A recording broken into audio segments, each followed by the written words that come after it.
하나님 말씀 디모데전서 5장 1절에서 25절까지 교독하겠습니다. 늙은이를 꾸짖지 말고 권하되 아비에게 하듯 하며 젊은이를 형제에게 하듯 하고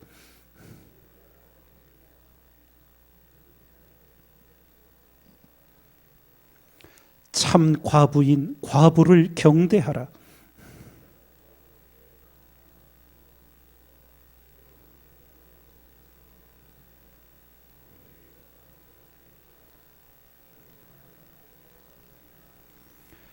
참 과부로서 외로운 자는 하나님께 소망을 두어 주야로 항상 간구와 기도를 하거니와 내가 또한 이것을 명하여 그들로 책망받을 것이 없게 하라.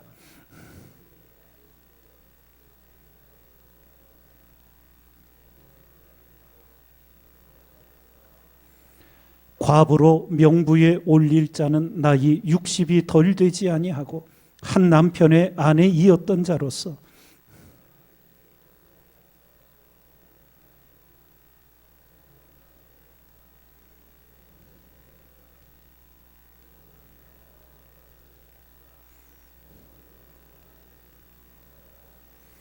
젊은 과부는 거절하라. 이는 정욕으로 그리스도를 배반할 때에 시집가고자 함이니 또 저희가 게으름을 익혀 집집에 돌아다니고 게으를 뿐 아니라 망령된 편론을 하며 일을 만들며 마땅히 아니할 말을 하나니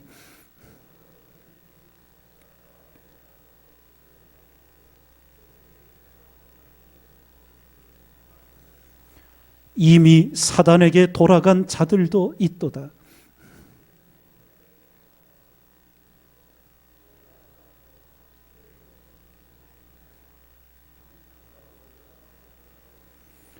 잘 다스리는 장로들을 배나 존경할 자로 알되 말씀과 가르침에 수고하는 이들을 더할 것이니라.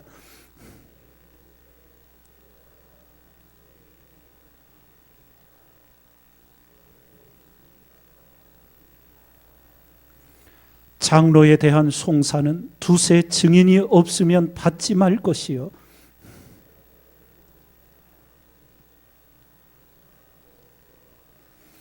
하나님과 그리스도 예수와 택하심을 받은 천사들 앞에서 내가 엄히 명하노니 너는 편견이 없이 이것들을 지켜 아무 일도 편벽되이 하지 말며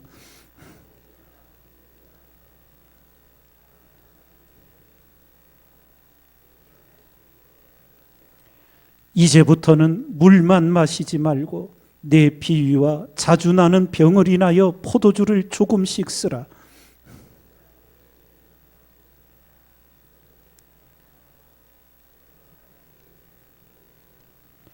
함께 읽습니다.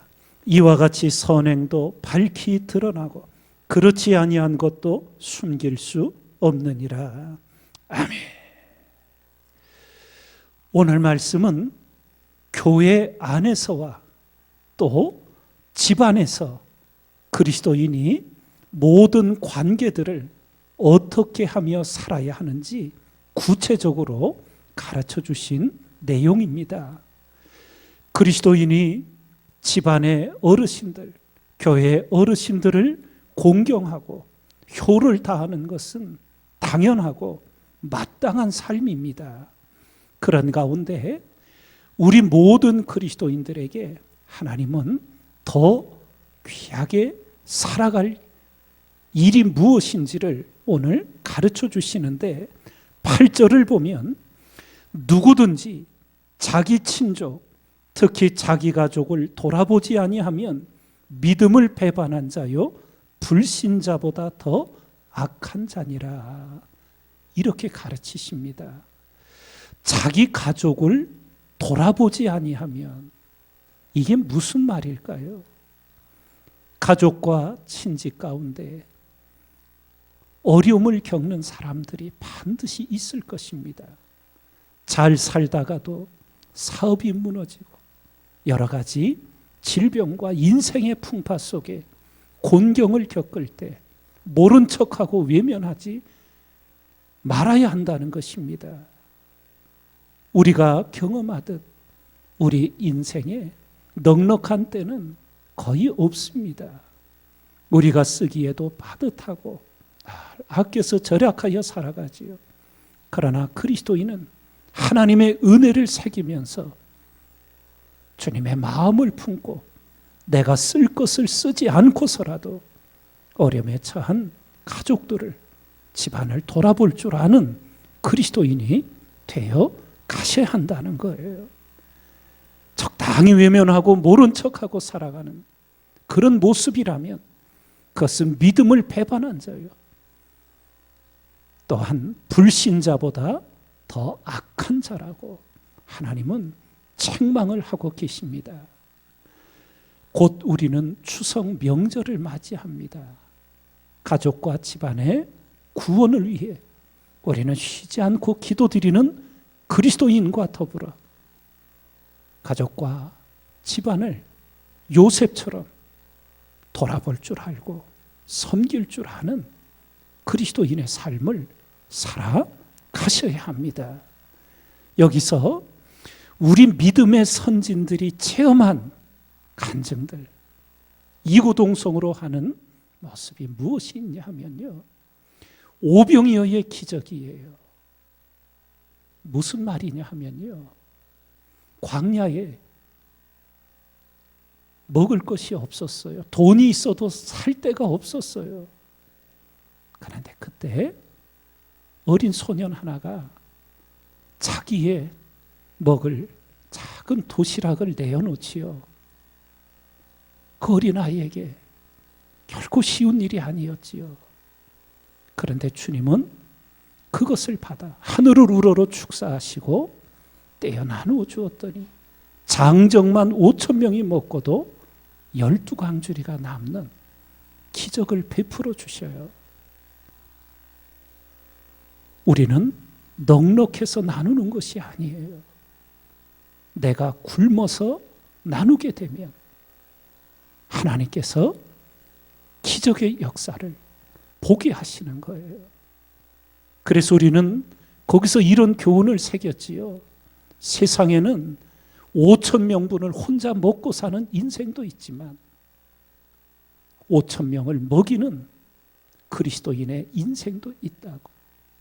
그것이 하나님의 축복이요, 하나님의 기적입니다. 우리가 하나님을 경외하며 하나님의 뜻을 행할 때 살아계신 하나님의 축복과 은혜와 기적이 오늘도 우리 삶 속에 일어나게 해 주시는 줄 믿습니다. 이것을 체험하시고 또 간증하시는 생애를 살아가셔야 합니다. 누구든지 자기 친족, 특히 자기 가족을 돌아보지 아니하면 믿음을 배반한 자요, 불신자보다 더 악한 자라는 하나님의 말씀을 잊지 말고 살아가셔야 합니다. 그러면 오늘 우리가 두 번째 새기고자 하는 것은 13절을 보면 믿음을 잘못 가진 자들이 게으름을 일으켜 집집에 돌아다니고 게으를 뿐 아니라 망령된 편론을 하며 일을 만들며 마땅히 아니할 말을 한다고 경계합니다. 여러분과 제가 일생의 신앙의 삶을 살아가며 게으름을 가벼이 보지 마십시오. 게으름은 악 중의 악입니다. 우리 믿음의 선진들은 그것을 알았어요. 신앙이 서서히 잠들어갈 때 이 게으름이 역사하는 거예요. 성경은 우리에게 부지런하여 게으르지 말고 열심을 품고 주를 섬기라고 가르쳐 주셨어요. 그리스도인이 게으르다, 그거는 있을 수 없는 일이에요. 게으른 그리스도인은 참 그리스도인이 아니에요. 말씀을 잘 보십시오. 그런데 게으름이 우리의 삶에 얽힙니다. 게으름을 이겨내셔야 합니다. 게으름을 다스려야 합니다. 그리고 부지런하여 열심을 품고 주를 섬기는 우리 신앙이 되어 가야 합니다.